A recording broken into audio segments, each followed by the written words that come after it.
오늘 성탄절을 하루 앞두고 오늘 우리가 함께 나누어야 할 말씀은 박사들이나 그리고 헤롯 왕 그리고 대제사장들 그리고 서기관 그리고 목자들에 대해서 함께 말씀을 나눠보고자 합니다. 열고한 이와 같은 사람들은 뭐 하는 사람들이냐?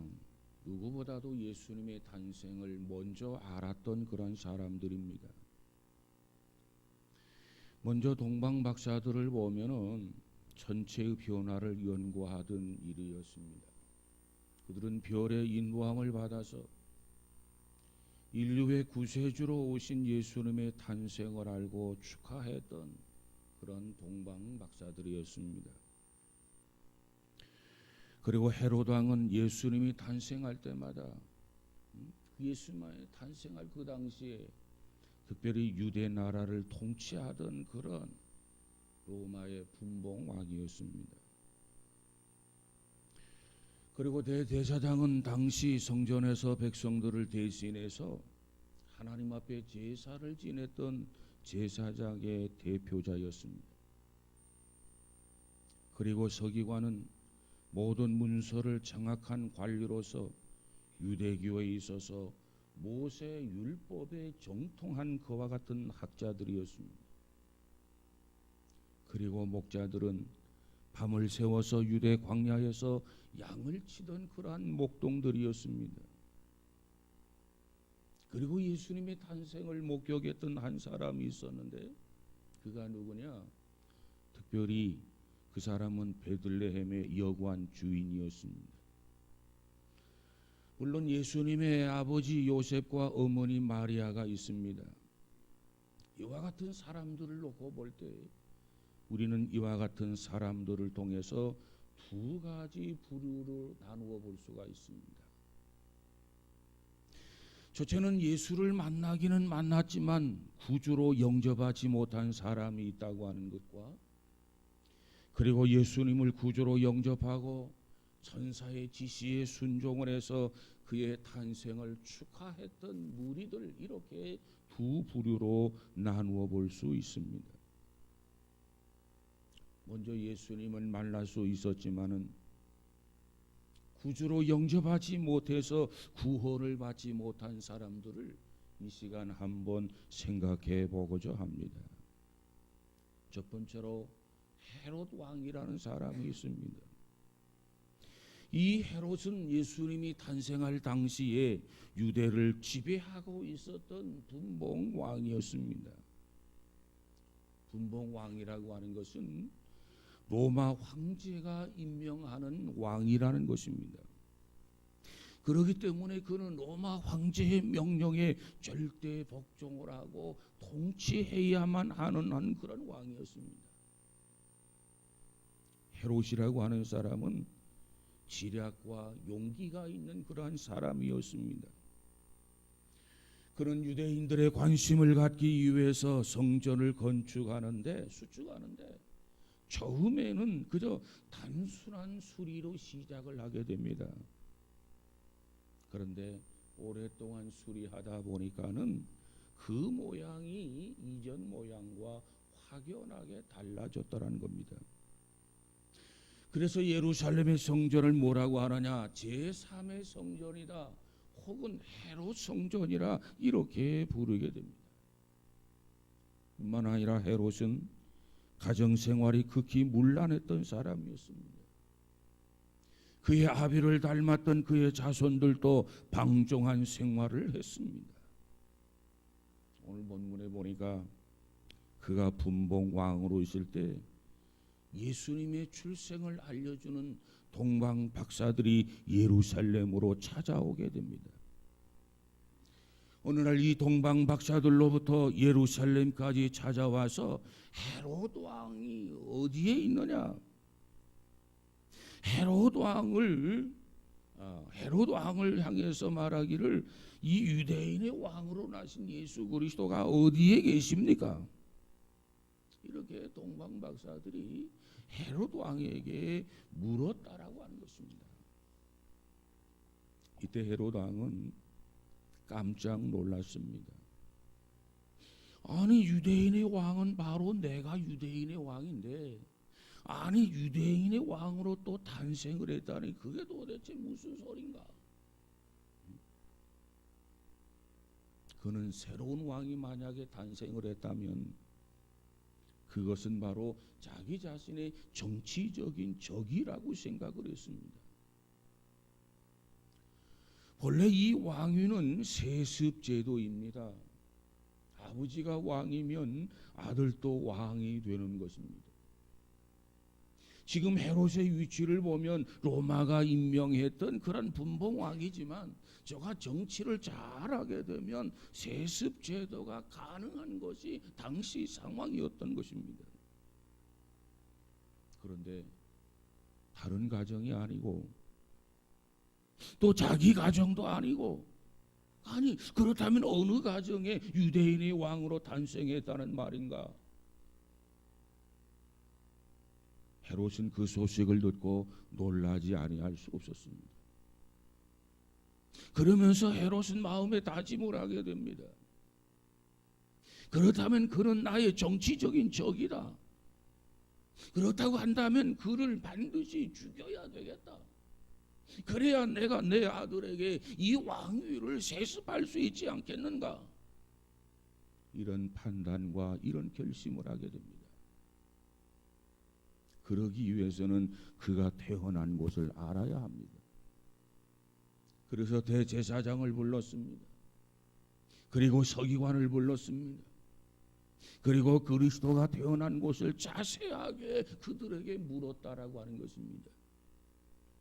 오늘 본문 6절을 보면은 또 유대 땅 베들레헴아 너는 유대 고을 중에 가장 작지 아니하도다.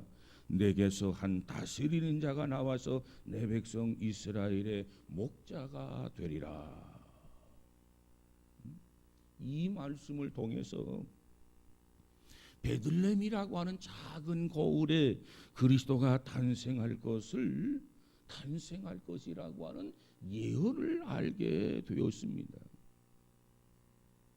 헤롯은 동방박사들에게 이 사실을 듣고 아기에 대해서 자세히 묻습니다. 그리고 말하기를 그 아이를 찾거든 내게 고하여 나도 그에게 가서 경배하도록 해달라, 이렇게 부탁까지 하게 됩니다. 이렇게 말한 내용을 보게 되면은 어찌 보면 진실한 면이 있는 것도 같았습니다. 그를 찾아서 경배하면 나에게도 알려달라, 나도 가서 그에게 경배하겠다. 그러나 그는 겉과 속이 달랐습니다. 겉으로는 경배할 것처럼 이야기했지만은 마음속으로는 아기 예수를 죽일 생각이 가득했었다라고 하는 것입니다. 예수님은 유대인의 정치적인 왕으로 오신 게 아닙니다. 예수님은 유대인의 정치적인 왕으로 온 것이 아니라 예수님은 온 인류의 왕으로서 이 땅에 오셨습니다. 인류의 죄를 대속해서 구원하기 위해서 예수님은 이 땅에 오셨단 말이에요. 그런데 헤롯왕은 그 사실을 알지 못했어요. 유대인의 왕으로 온 줄로 착각을 했습니다. 그렇다면 내가 왕인데, 아니 나 왜 다른 새 왕이 탄생했다는 말인가? 그래서 시기하게 되고, 그래서 질투하게 되고, 그래서 분노하는 마음이 그의 마음에 가득했던 것입니다. 그러나 동방박사들은 어떠했습니까? 예수를 찾아서 만났습니다. 그리고 그에게 경배를 했습니다. 그리고 하나님의 지시를 따라서 헤롯 왕을 만나지 아니하고 다른 길로 돌아서 이제 귀국을 하게 되었습니다. 마태복음 2장 16절에 보니까는 헤롯은 박사들에게 자기 자신이 속았다라고 하는 것을 생각하게 됩니다. 깨달아요. 그리고 베들레헴 지방의 2살 이하의 어린 아이들을 모두 다 헤롯은 죽이라고 명령을 하게 됩니다. 이게 헤롯입니다. 자, 그렇다면 구세주를 만나서 경배할 기회에 왜 헤롯 왕은 그 기회를 놓쳤습니까? 그는 왜 축복을 받을 수 있는 기회를 잃어버리느냐 그 말이에요. 헤롯은 그 당시 예수님을 만나는 것을 구세주로 오신 아기 예수님을 직접 만나는 겁니다. 예수를 만나는 것이 구세주를 만나는 것이란 말이에요. 그런데 불행하게도 이 헤롯은 예수님을 향해서 입으로는 경배하고 마음으로는 살인 계획을 꾸미고 있었습니다. 그래서 헤롯은 축복을 받을 수 있는 기회를 놓쳤단 말이에요.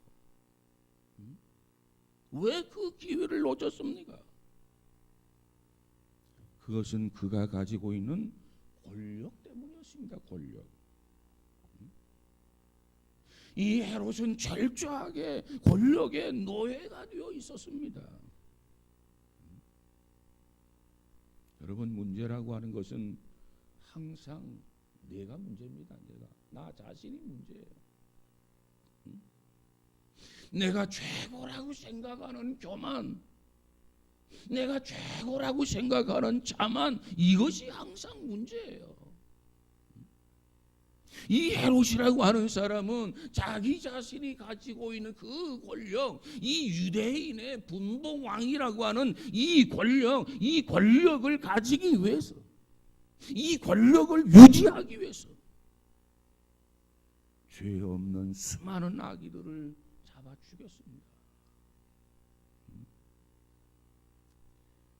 그가 이 권력 때문에, 이 얄팍한 권력 때문에 예수님을 만나지를 못했어요.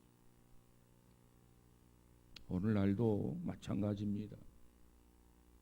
어떤 사람은 직장 때문에 예수를 못 믿는 사람이 있어요. 어떤 사람은 권력 때문에 예수를 못 믿는 사람이 있어요. 어떤 사람은 돈 때문에 예수님을 못 믿는 사람이 있어요.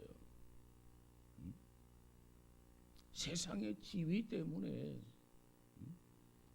예수 그리스도를 구주로 영접해야 되는데 영접하는 사람들이 많다고 하는 겁니다.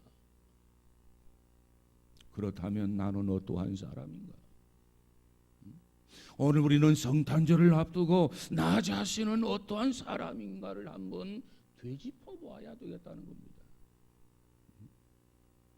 우리 주변에도 종종 보면 선거철이 다가오면 교회에 와서 예수 믿는 척하는 사람들이 많이 있어요. 심지어는 어떤 사람은 선거철이 되면 교회에 나와서 등록까지 하는 사람이 있어요. 그런데 선거가 끝나면 어떻게 됩니까? 한마디 소식도 말도 없이 그저 교회 안 나오는 사람이 너무나 많아요. 여러분은 어떻습니까? 오늘 이 시간 한번 생각해 보시기 바랍니다. 우리나라 말에 화무심이롱이요 권불심년이라고 하는 말이 있어요. 화무심이롱이란 말이 무슨 얘기입니까? 어떠한 꽃도 10년 이상 가는 꽃이 없다는 이야기입니다. 화무심이롱, 권불심년. 어떤 권력도 10년 이상 갈 수 없다는 말입니다. 이 점에 대해서 성경은 뭐라고 말합니까? 꽃은 마르고 푸른 시들되 하나님의 말씀은 영원토록 있도다, 이렇게 말씀을 합니다. 이 세상의 것은 그 어떠한 것도 오래가지 못합니다. 이 세상 것 때문에 예수를 천천히 믿으려고 해서는 안 됩니다. 왜? 성경은 말하기를 우리에게 뭐라고 말합니까? 내일 일을 너희가 알지 못하는도다 그래서요. 내일 일도 알지 못하면서 예수를 지금 당장 믿어야 할 사람이 천천히 믿겠다.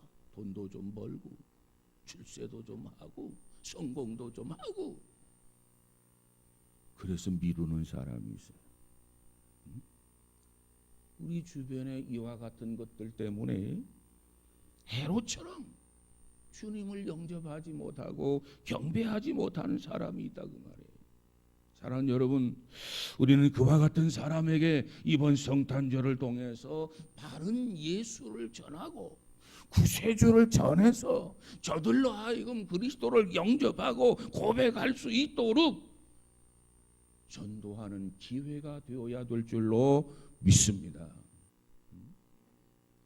그래서 예수를 영접하도록 해야 한단 말이죠. 이 책임이 먼저 믿는 우리에게 주어진 책임이요 사명이에요. 아무쪼록 이번 성탄절을 통해서 누군가 한 사람에게라도 예수를 믿으십시오. 하나님의 나라가 가까웠습니다. 자꾸 지체하거나 머뭇거리거나 미룰 그런 시간이 없습니다. 독촉하면서 이 복음을 전해야 될 줄로 믿습니다. 두 번째로는 우리가 예수를 만날 수 있지만, 주님을 만나기는 했지만 예수 그리스도를 영접하지 못했던 대제사장과 서기관들이 있었습니다. 대제사장, 제사장들을 지휘 통솔하는 그러한 제사장의 책임자, 지도자를 대제사장이라 이렇게 이야기합니다. 원래 이 대제사장은 아론의 자손 중에서 한 사람만 있었습니다. 그리고 그 대제사장의 직책은 종신직입니다.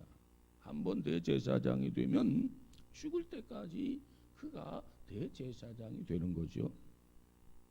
또 이 서기관은 누구냐? 유대교에 있어서 모세율법에 정통한 그런 학자들입니다. 율법을 가르치는 임무를 가진 사람이 서기관이에요. 그래서 이 서기관을 다른 말로 말하면 납비다 또는 율법사다 이렇게 부르는 것이 서기관입니다. 그런데 문제는 바로 여기에 있습니다. 이 성경을 누구보다도 잘 알고 있었던 이들입니다.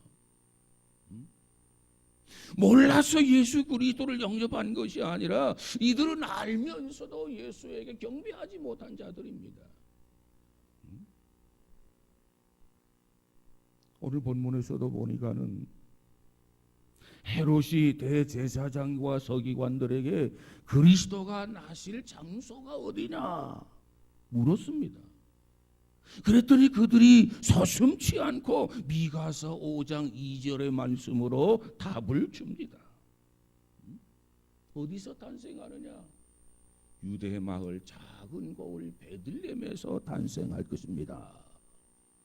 구체적으로 장소까지 언급하면서 헤롯에게 알려주었어요. 그런데 그들은 그들보다 동방박사들이 먼저 별을 보고 예수를 찾아와서 경배하지만 이 서기관들은 놀라지도 않아요. 그리고 그들 중에 단 한 사람도 이 동방박사들의 말에 귀를 기울이지도 않았습니다. 그리고 그들 중에 어느 누구 한 사람도 아기 예수께 경배한 사람도 없었습니다. 왜 그렇습니까? 예수 그리스도가 탄생하는 것을 몰랐기 때문에 그런 것도 아니고, 누구보다도 자세하게 마을까지 알고 있던 그들이 왜 예수 그리스도를 찾아와서 누구보다도 먼저 경배해야 하는데 먼저 경배하지 못했느냐 그 말이에요. 그 이유가 뭡니까? 그들은 예수에 대해서 알기는 알았지만 믿지는 않았다는 거예요. 이게 문제예요. 그들이 모르는 것이 아니라 알고 있었어요. 그런데 믿지는 않았어요. 그들은 지식에만 매달려 있는 자들이었다 그 말이에요. 오늘 현재도 마찬가지입니다.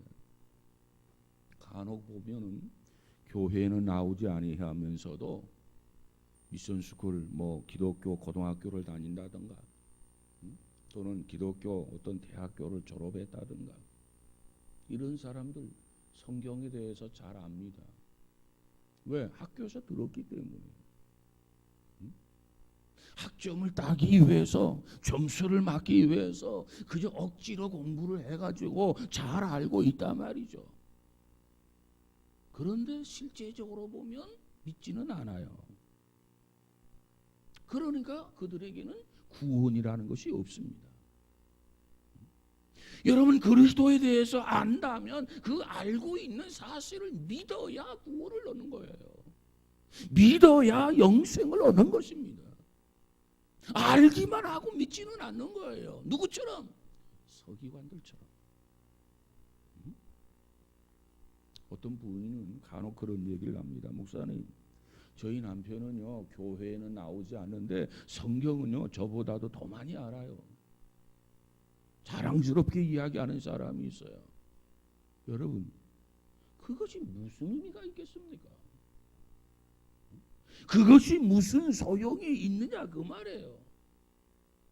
여러분, 믿음이라고 하는 것은, 믿음은 지식을 초월하는 것이 믿음입니다.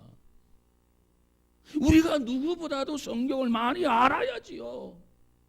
연구해야지요. 많이 읽어야지요. 많이 알아야 해요. 그렇다면 그 사실을 믿어야 된다는 거예요. 믿지 않는 지식이 무슨 의미가 있습니까? 알면서도 믿지 아니하면 그것이 더 심각한 문제예요. 어떻게 심각한 문제입니까?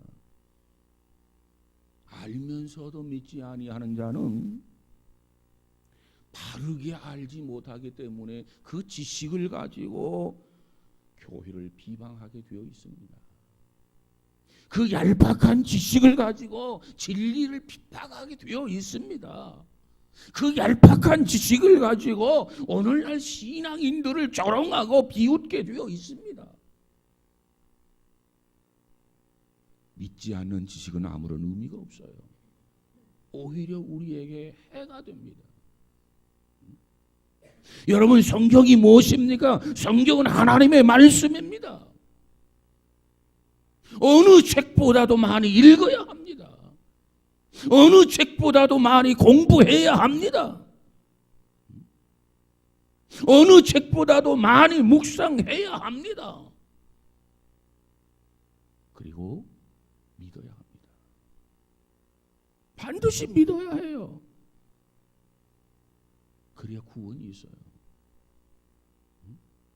알면서도 믿지 아니하는 것 구원이 없습니다. 성경은 뭐라고 말합니까? 하나님을 아는 것이 지혜의 근본이다 그래서요. 그걸 알고 믿어야 돼요. 여러분, 신학이라고 하는 것은 학문의 기초가 아닙니다. 모든 학문을 공부하고 도덕하고 그리고 나온 신학을 공부하는 거예요. 이게 신학입니다. 그러므로 알아야 돼요. 그리고 반드시 믿어야 해요. 우리가 잘 아는 만유 인력을 발견했던 뉴턴이라고 하는 물리학자가 있어요. 그런 뛰어난 믿음을 가진 자로서 많은 사람들에게 존경을 받았던 그런 과학자, 물리학자였습니다. 그가 나이 많이 이제 들었어요. 이제 늙었어요. 그리고 건망증이 심해졌어요. 모든 것을 다 잊어버립니다. 한 번은 제자들이 찾아와가지고 선생님 하면서 물었어요. 선생님, 만유인력이라는 게 무엇입니까? 이렇게 물었어요. 그랬더니 그 뉴턴이 말하기를 몰라, 다 잊어버렸어. 그러면 선생님 지금 기억하고 있는 것이 무엇이 있습니까? 물었어요. 그랬더니 그가 말하기를 한 가지 알고 있어. 한 가지 알고 있어. 그것은 잊어버리지 않았어. 제자들이 궁금했어요. 다른 거 다 잊어버려서 나 몰라. 자기가 그처럼 강조하고 주장했던 많은 인력이 뭔지도 모르고 있는데 한 가지는 잊어버리지 않았어. 나는 그걸 알고 있어. 그래서 모든 제자들이 그게 뭘까 궁금한 나머지 귀를 기울이게 됩니다. 그때 뉴턴이 그런 말을 했어요. 하나님이 나의 아버지가 된다고 하는 것, 나는 그것은 잊지 않았어. 나는 죄인이라는 거, 나는 그건 잊지를 않았어. 그가 이 세상의 모든 것을 다 잊어버렸다는 겁니다. 그런데 하나님은 나의 아버지가 되고 나는 죄인이라고 하는 거, 이 한 가지는 잊지 않았어. 뉴턴이 제자들에게 그렇게 이야기했습니다. 여러분, 사실 다른 지식이 무엇이 필요하겠습니까? 정말 우리가 하나님 나라 갈 때 다른 지식을 다 이처럼 잊어버려도 이 한 가지는 잊어서는 안 되고 이 사실만은 기억해야 돼. 누가? 하나님은 내 아버지다. 무엇을? 그리스도가 나의 구세주다. 난 믿음으로 천국 간다. 이것은 잊어버리면 안 돼요. 이것이 무엇보다도 최고의 지식이고 지식에 있어서 최고의 가치가 아니냐고 말입니다. 사랑하는 여러분, 여러분은 이와 같은 바른 지식을 가지고 있습니까? 하나님을 알고 그를 믿는다면은 예수 그리스도를 찾아서 경배를 드려야 돼요. 참 안타까운 것은 해마다 이 성탄절의 예배를 드리는데 이 성탄절의 예배 드리는 사람도 점점 줄어들고 있어요. 주님의 오심을 축하하고 경배해야 할 성탄절, 무엇이 바빠서 이날을 주님 앞에 나와서 축하하고 찬양하고 경배해야 할 믿음의 사람들이 다 산으로 가고 산골 채기로 가고 어디로 가느냐고 말이에요.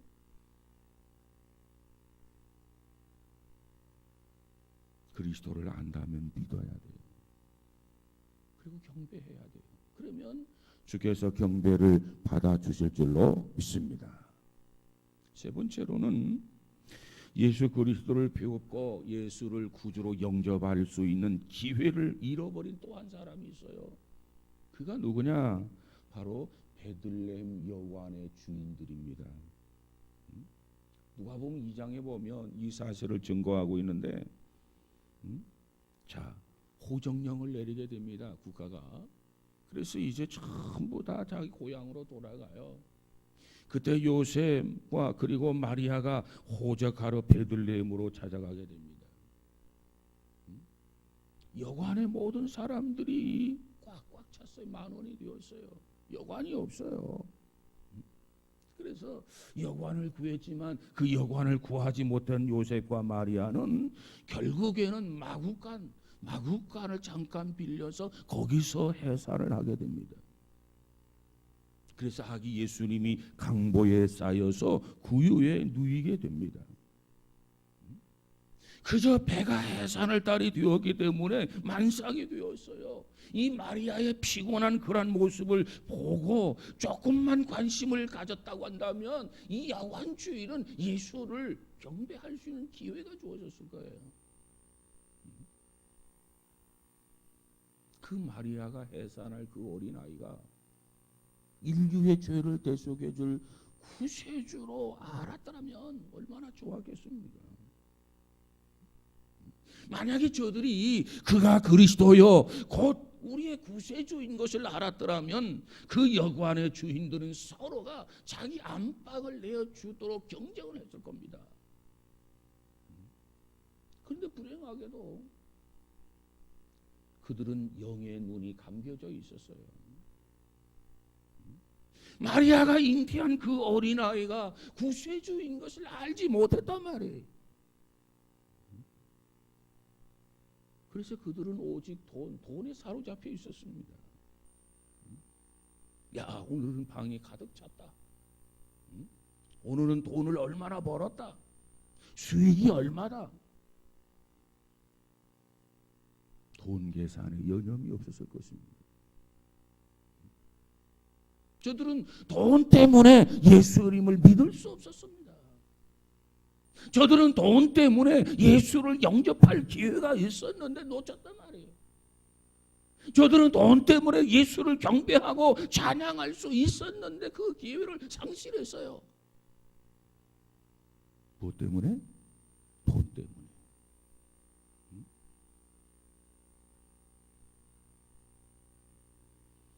여러분, 권력을 잡지 못하면, 권력 때문에 예수를 믿는 사람은 권력을 잡지 못하면 교회를 떠나가게 될 것입니다. 돈 때문에 예수를 믿으려고 하는데 돈을 벌지 못하면 돈 때문에 오히려 예수 곁을 떠나가게 될 것입니다. 그래서 성경은 뭐라고 하느냐? 돈을 사랑함이 일만하게 뿌리다, 이렇게 이야기를 합니다. 세상의 향락에 집착하고 세상의 물질에 집착하고 있는 한 우리 그리스도인들은 제대로 믿을 수가 없어요. 예수 그리스도를 영접할 수가 없단 말이죠. 물론 우리가 살아가는데 돈이 필요하지요. 돈이 없으면 안 돼요. 돈이 반드시 필요합니다. 그러나 돈의 노예가 돼서는 안 된다는 것이 성경입니다. 돈이 사람을 따라오게 만들어야지 사람이 돈을 따라다니면 안 된다 그 말이에요. 사람이 돈을 따라다니면 이 사람은 미친 사람이야. 사람이 돈을 따라다니면 이 사람은 비굴한 사람이야. 돈이 나를 따라오게 만들어야 돼.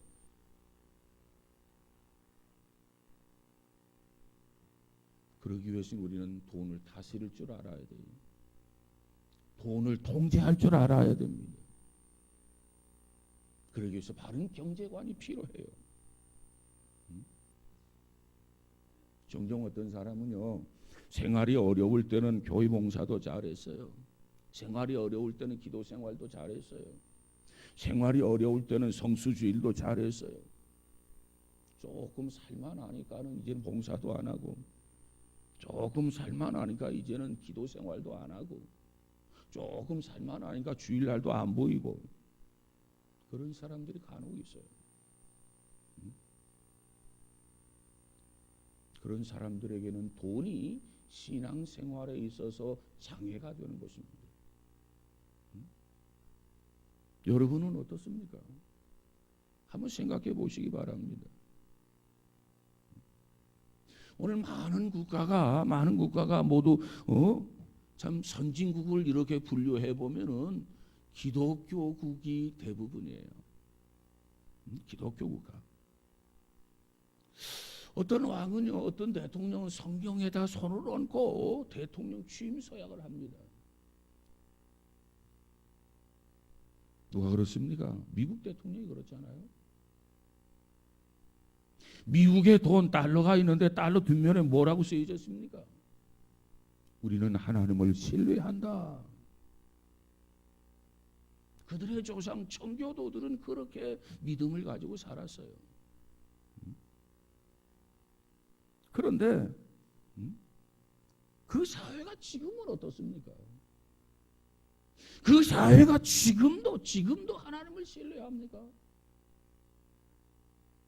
그 사회가 지금도 하나님을 믿고 있습니까? 지금은 그렇지 않아요. 하나님을 믿지 않고 있어요. 뭐야? 너무나 잘 살다가 보니까. 과거는 물질을 지배했는데 지금은 물질의 지배를 받고 산단 말이에요. 유럽의 많은 국가들이 선진국가, 기독교 국가입니다. 그런데 그들이 지금은 어떻습니까? 도덕적으로 너무나도 국가가 문란해지고 타락해졌어요. 왜 이처럼 타락해느냐? 하나님을 믿지를 않아요. 돈이 그들을 지배하고 있단 말이에요. 물질이 그들의 의식을 지배하고 산단 말이에요. 하나님을 하나님으로 섬겼을 때는 미국이 복을 받았고, 하나님을 하나님으로 섬겼을 때는 유럽이 축복을 받았는데, 돈이 하나님이다, 물질이 하나님이다, 권력이 하나님이다. 그때부터 그 나라는, 그 사회는 병들기 시작했어요.